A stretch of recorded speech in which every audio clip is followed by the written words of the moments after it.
Hello and welcome to Entrepreneurial Thinking. Dare to be different and connect with your higher business potential. My name is Pat Gross and I'm here today to guide you through your journey. So let's start by thinking, who are you? Are you somebody who always has ideas, but you never take action? You never get anything off the ground. But that's okay because you always have a new, better idea lined up. Or are you somebody who invests in your education? You may register a business and you may start taking some form of action, but you don't get any sales and usually get talked out of your business idea by your friends and family. Your job, your job takes over and the business slowly dies around you. Or are you somebody who's got an idea? You go and get educated, you get the skills you need, you invest in yourself and start generating money from sales and business is going well. But suddenly realize that you are stuck in your business. The business owns you instead of the other way around. That sounds so familiar. Or are you the ideal entrepreneur? The highest level of entrepreneur and the level that we all aspire to reaching. This may be the reason that you're listening today. Because you want to work just a few hours doing what you love, have the freedom, and make really good money doing it. Having the business work for you instead of you working for it. Okay, so before we start, this presentation is for you if you want success, if you're hungry for success, or if you want to grow your business. Or it could be that you've got a problem and you just don't know how to solve it. You're not in the right mindset and you want to unlock that whole potential. Or are you ready for a change?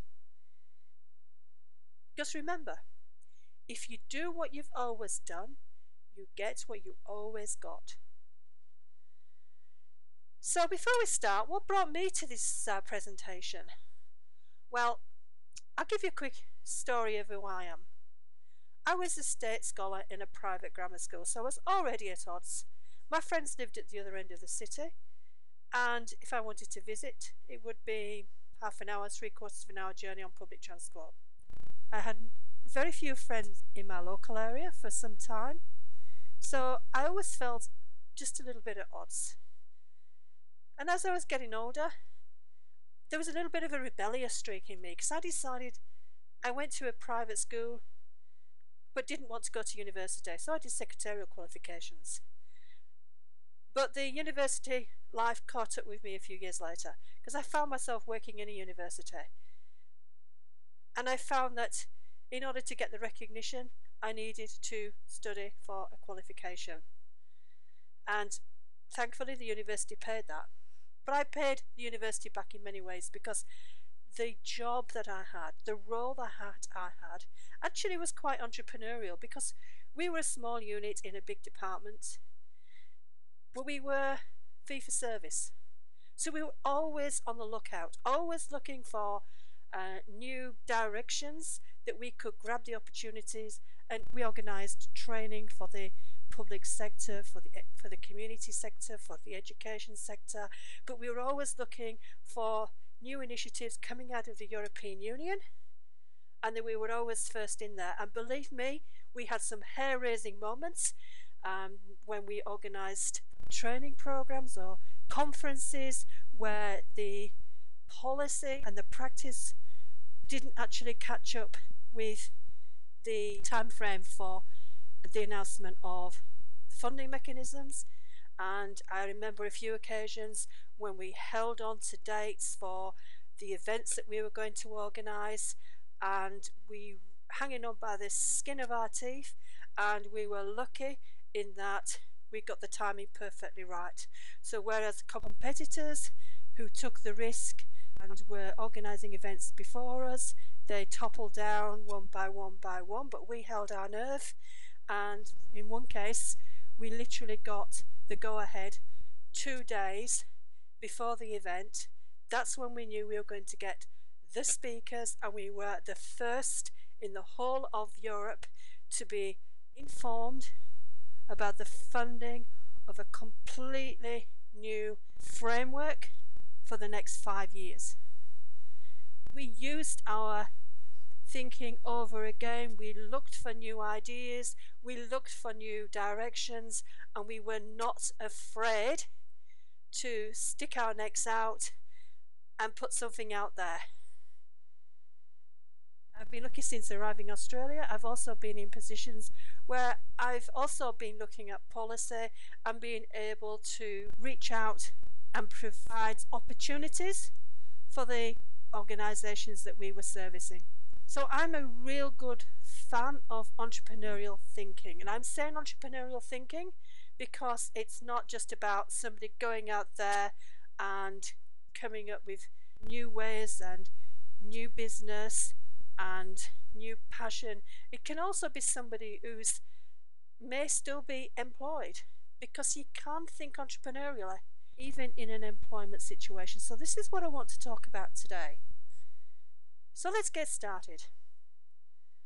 Okay, can you think of 3 successful entrepreneurs? And I want you to think, well, why do these people stand out from the crowd? What is entrepreneur?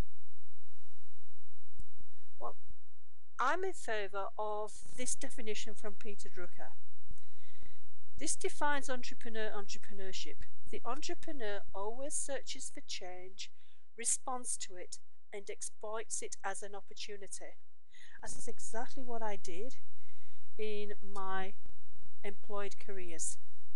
And since becoming self-employed, that's allowed me to open up, allowed me to work with my clients who've got the ideas but just don't know how to get things happening. And this is where I've been able to use my skills to help them to achieve their dreams. So let me start. Let me ask you, are you a cow?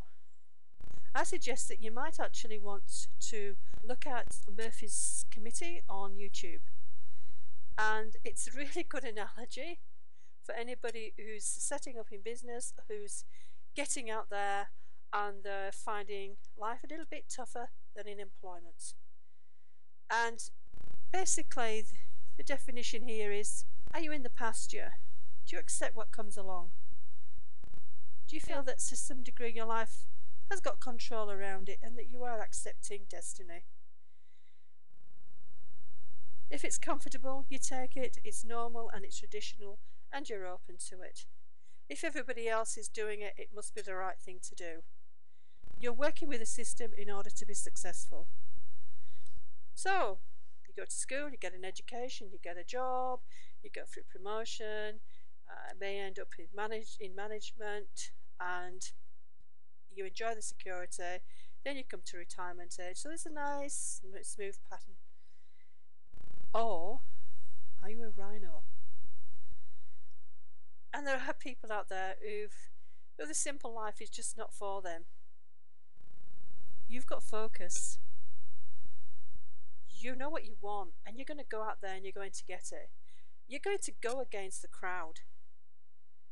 You're going to stand out. You're going to find life a little bit difficult. You're going to find people trying to bring you back into the cow pasture. You're going to find events trying to bring you back into the safety of the cow pasture, but you know you've got to focus, you've got to get out there and you go for it. You're thick-skinned. You've got a charging spirit. And you have to get through the jungle to the other side. Because when you get through the jungle to the other side, you know you've made it. And you've made it on your own. Does this sound like you?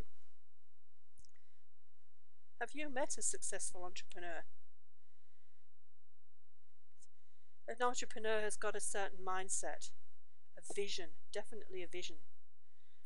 As I mentioned, may go against the crowd, go against the norm. Okay, so in this presentation, we're going to quickly look at 5 features of entrepreneurial thinking. And we're going to cover having a goal and a plan, the abundance mindset, your 5 best friends, getting a mentor, and the power of the mastermind. Okay, so let's start with have a goal and a plan. And we hear this all the time that you must have a goal and you must have a plan on how to achieve your goal. And as Napoleon Hill in Think and Grow Rich said, set your mind on a definite goal and observe how quickly the world stands aside to let you pass. And when you talk about a definite goal, you need to be specific. It's not about accumulating wealth. It's about, well, how much money do you really want? Be specific and the time frame that you want it. And this is what Napoleon Hill was getting at.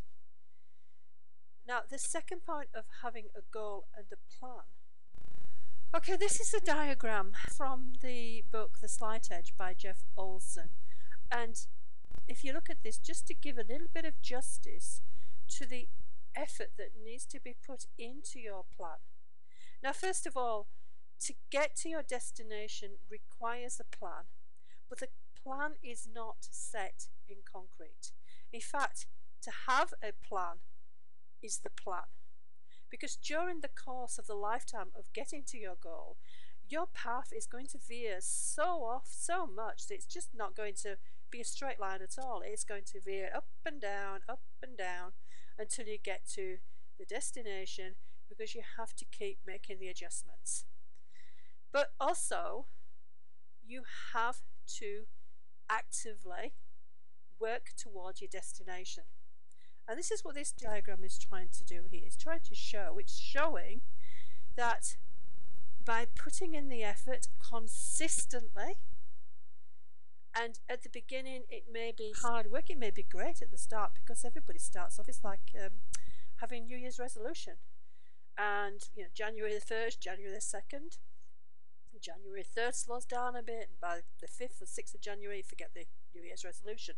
But with this, it's important that you consistently work towards achieving your goal.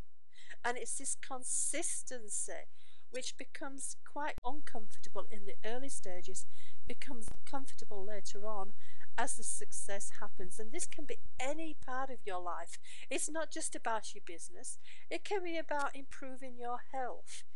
It could be about your finances. It could be about the diet that you're setting on to achieve the weight loss that you're looking for. The secret is to consistently apply the diet regime that you're working on. Don't do it in fits and bursts because it doesn't work. That's for everything. Personal development, relationships. And on the converse, if we don't do anything about it, we're taking the easy road. It's comfortable, but then things just begin to deteriorate, and we allow it to deteriorate, and that's when we end up in the 95% failure box. And that 95% failure can last a lifetime. So when it comes to setting your goals, don't forget that to achieve your goals needs to have consistent activity. And I love the quote from Woody Allen. 80% of success is just showing up. You have to be prepared to pay the price to achieve the success. Okay, the power of thinking. I'd like to read out to you a poem by Walter D. Wintle. It's called Thinking. If you think you are beaten, you are. If you think you dare not, you don't. If you like to win, but you think you can't, it is almost certain you won't. If you think you'll lose, you're lost, for out of the world we find, success begins with a fellow's will, it's all in the state of mind. If you think you are outclassed, you are. You've got to think high to rise. You've got to be sure of yourself before you can ever win a prize. Life's battles don't always go to the stronger or faster man, but soon or late the man who wins is the man who thinks he can. This is a very poignant and very much about mindset. If we set off and we have those doubts that we can achieve something, then it's most likely that we will not achieve. And this is the scarcity mindset as opposed to the abundance mindset.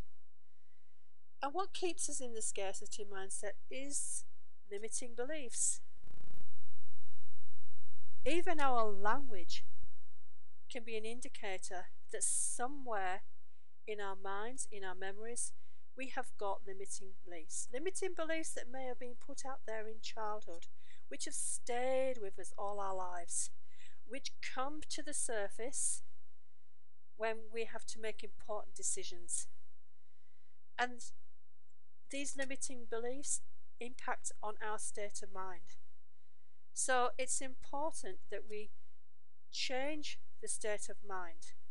One exercise that you could do is think of a challenge that you've got or something you want to achieve. Sit down and write all the reasons why you can't do it. And then once you've done that, write as many reasons as you can, and some. Double the reasons, triple the reasons. Get them all out on a piece of paper. And then on the other side of the paper, flip that over, flip the switch, and change them into positives. Why you can. And then I want you to focus and put yourself in that mindset, the can-do mindset, and see how things change. Okay, David Schwartz probably couldn't put this any better. He said, think success, don't think failure. At work, in your home, substitute success thinking for failure thinking. When you face a difficult situation, think I'll win, not I'll probably lose. When you compete with someone else, think I'm equal to the best, not I'm outclassed. When opportunity appears, think I can do it, never I can't. Let the master thought, I will succeed, dominate your thinking process. Thinking success conditions your mind to create plans that produce success.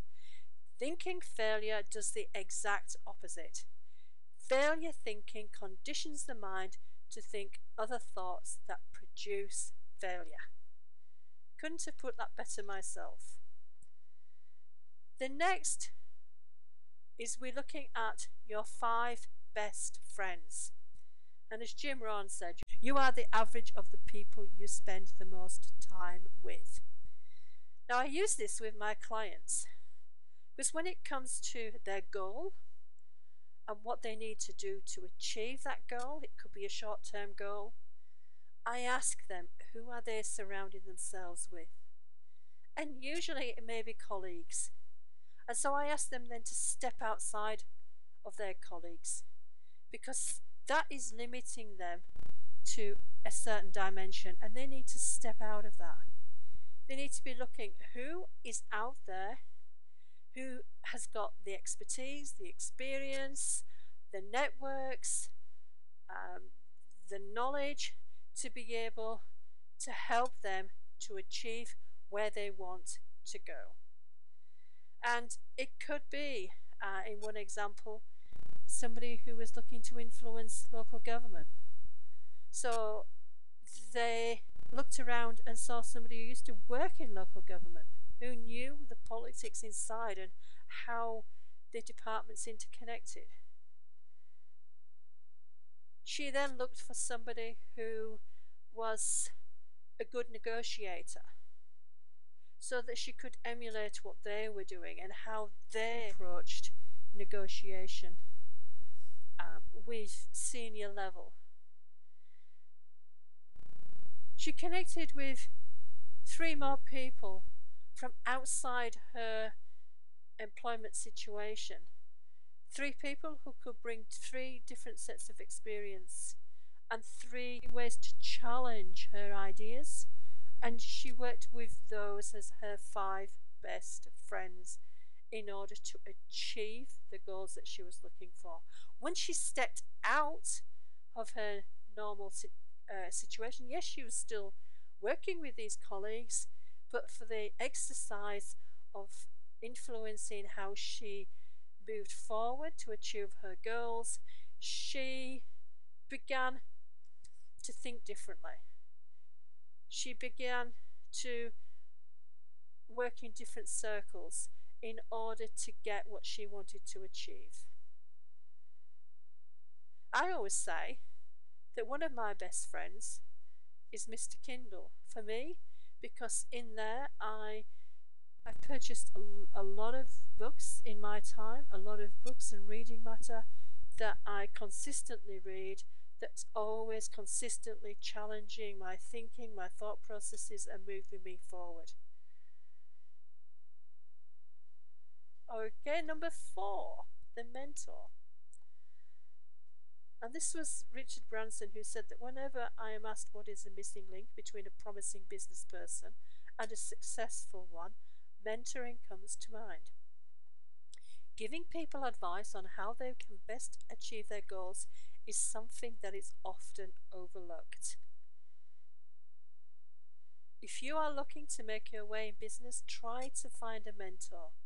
If you are in a position to share the skills you have learned, give something back by becoming a mentor yourself.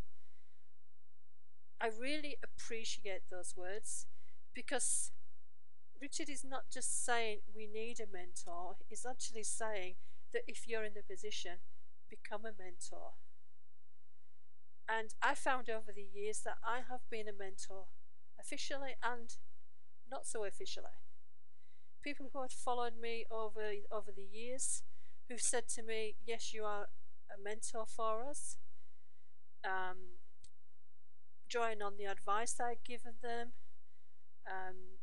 drawing on the way that I approach things.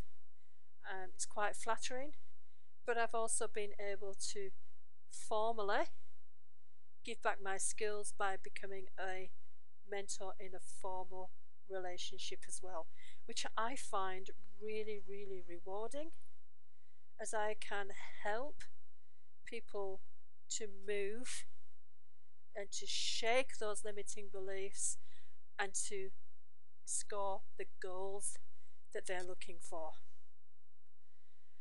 So, if you're out there and you want to make a difference, find yourself a mentor. A mentor is great for challenging you, moving you forward, making you accountable, and helping you on your journey. The 5th area that I want to introduce you to is the mastermind. And this again comes from Napoleon Hill, who says the coordination of knowledge and effort of 2 or more people who work towards a definite purpose.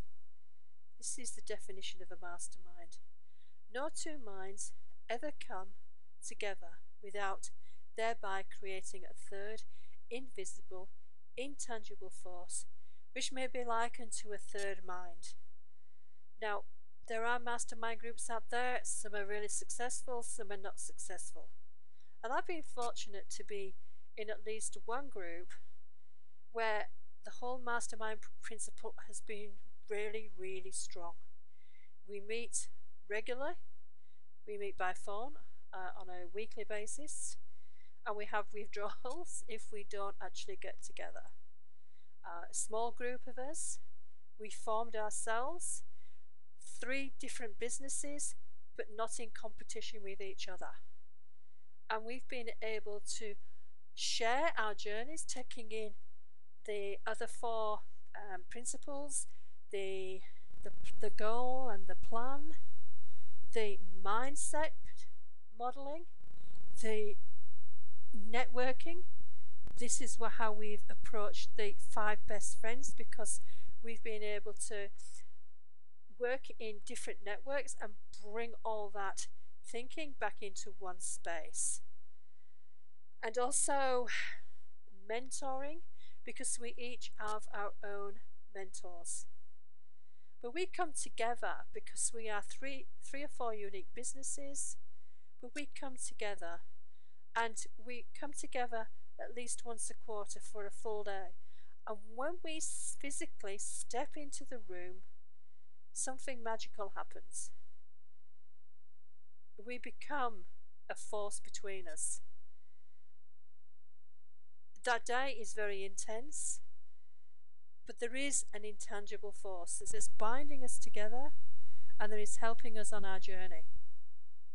And if you can find a group just like that, it's really going to provide a strong foundation to grow your business or your thinking. So, entrepreneurial thinking. Watch on as the world moves to make way for you and your business.